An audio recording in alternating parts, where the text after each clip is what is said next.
Hey guys, how you doing again? This is Christian Duran going live. Let me just fix the camera for you.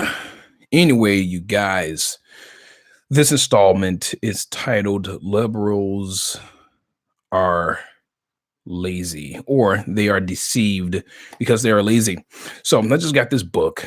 Just like with Duran, he's like a YouTube channel is very informative, and I believe that you will love a book by Douglas Wilson called "The Rules for Reformers."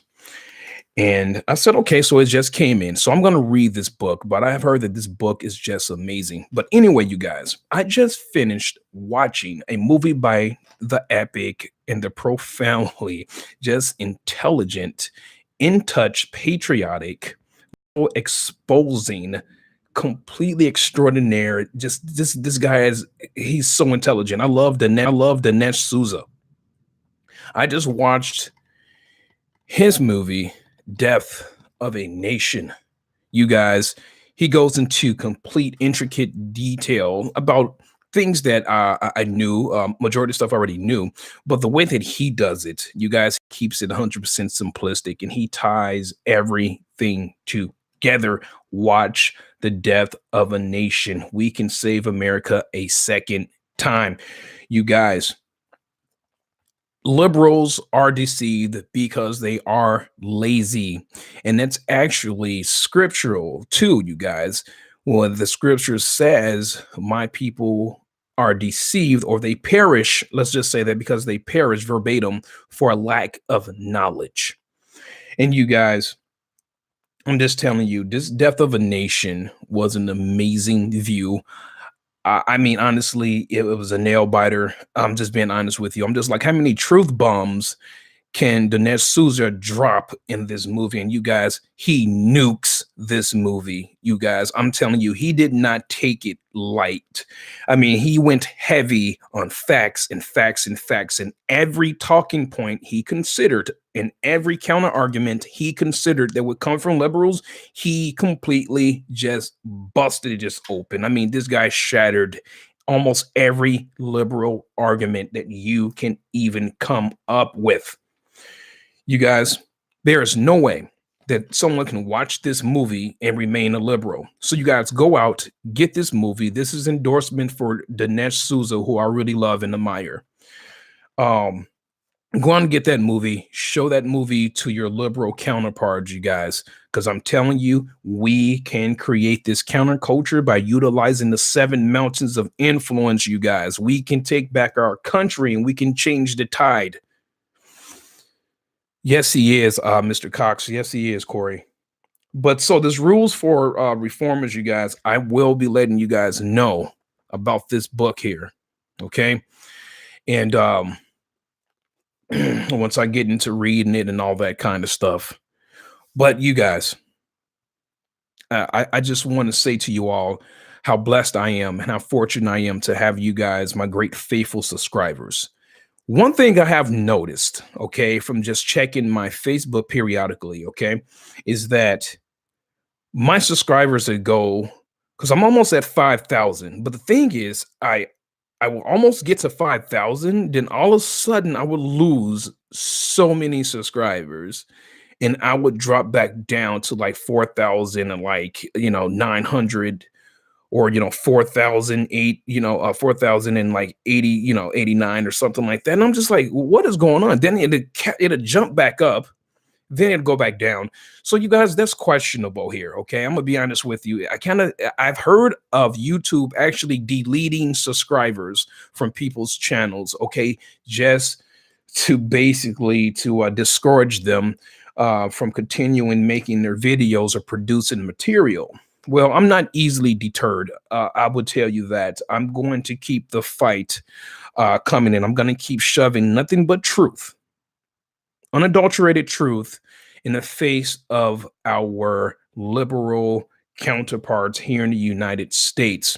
I was just watching the video on YouTube in Australia when there was a conservative guy where he mocked Parliament because they told him to shut up because he was like a white male. And so he actually used their arguments against them. He said, well, Well, actually, his argument, let me build a context. His argument was he was talking about abortion. He is pro life.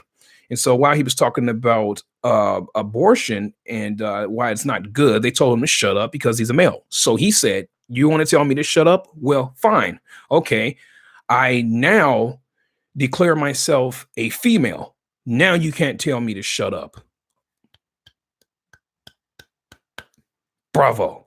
You guys, to be honest with you, that was awesome. He improvised just right there, and that was so smart.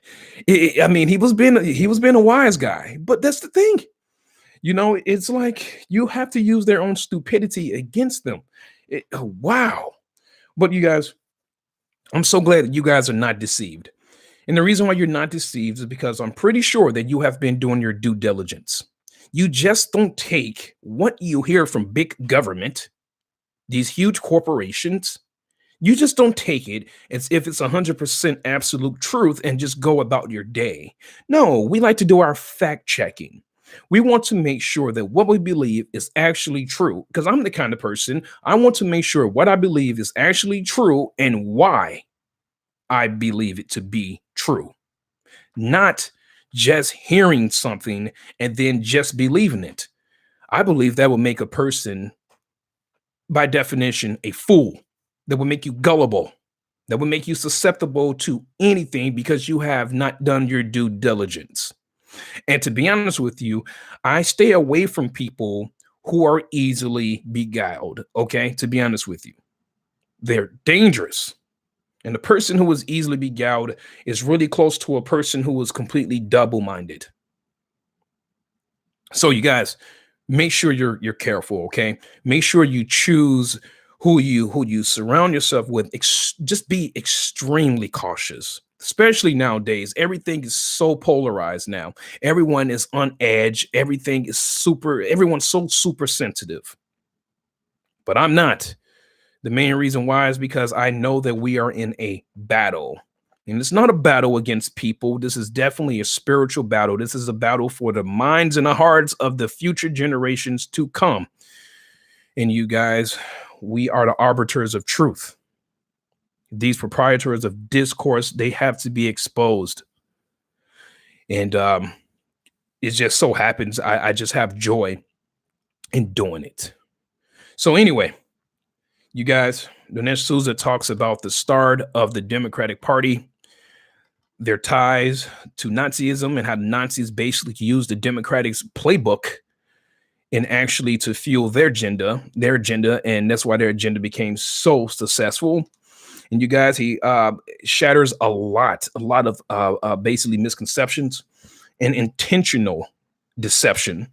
He exposes it all, you guys, and especially like one huge argument when we say, well, when we hear the liberals always say, well, what, the conservatives are the racists now, they switch parties. No, incorrect, rubbish. That is hogwash. The Democratic Party has remained racist, and they are still racist today. It's just the thing is their plantations are modernized, and this is what we're talking about when we talk about modernized slavery. But that term is arcane to liberals. And it's so sad. You know what, you guys? I need to speak. I need to speak in more general terms because I want most people to understand what I am saying. I can't stand when I go into geek mode. I try to go out of geek mode. But you guys, get the movie, please. Dinesh D'Souza is awesome. You guys, we are going to take over academia. Okay, they cannot put up a challenge against us in academia. Once we start to take entertainment, they will not be able to stop us, you guys. And this is not a hostile takeover, not like the liberals, okay? Not when we're weaponizing the government like the Barack Obama administration did. That's true fascism. And you guys, these fascists, they have no idea what true fascism is. And that's why they're so quick to call us conservatives fascists. And this is why they're so quick to call the Trump administration fascist when no, the Obama administration was the epitome of fascism. And you guys, wow, it just trips me out just how programmed these people are, and just and I hate to say this, just how stupid these people are. But the thing is, here's the problem, you guys. I cannot hold a person responsible who's so young, and they look up to these professors. So, you guys, are we taking the fight to the wrong people? How about we start taking the fight to these professors? That's what we need to do. We have to start taking the battle to these professors and exposing them in front of their student body for the liars that they are. And they are intentionally deceiving our children. And yet, I'm going to tell you something else, okay, where we are complicit.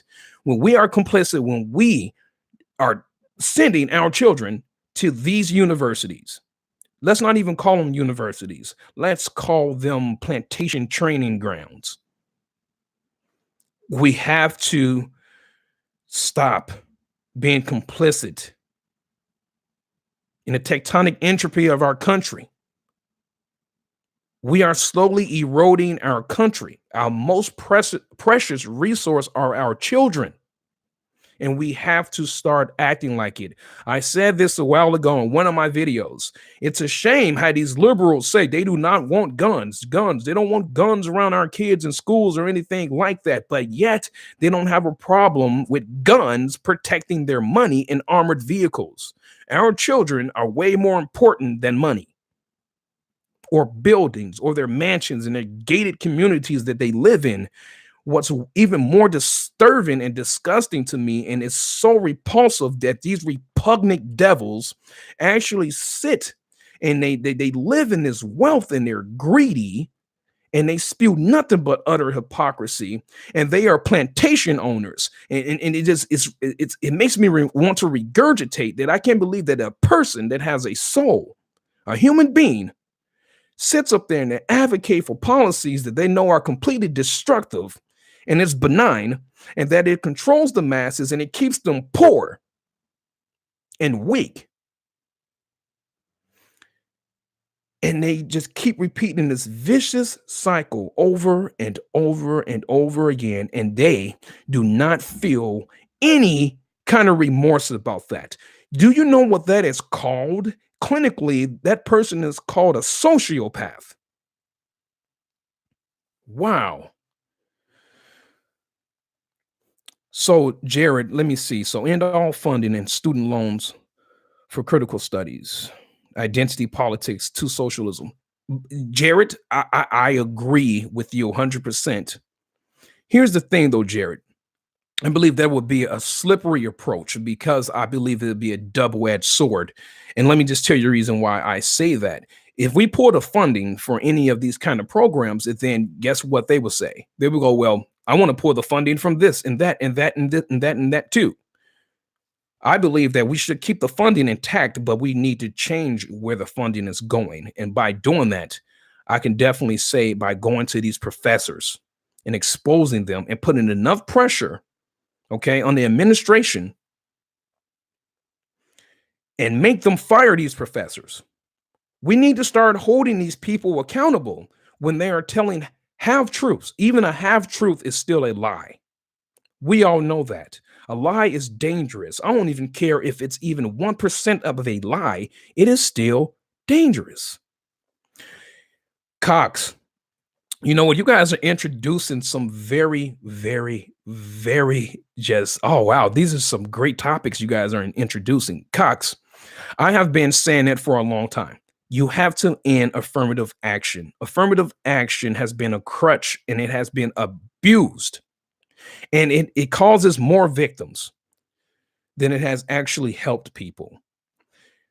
Prime example, we know that Asians per capita, they are excelling, okay, in academics and basically finances, okay.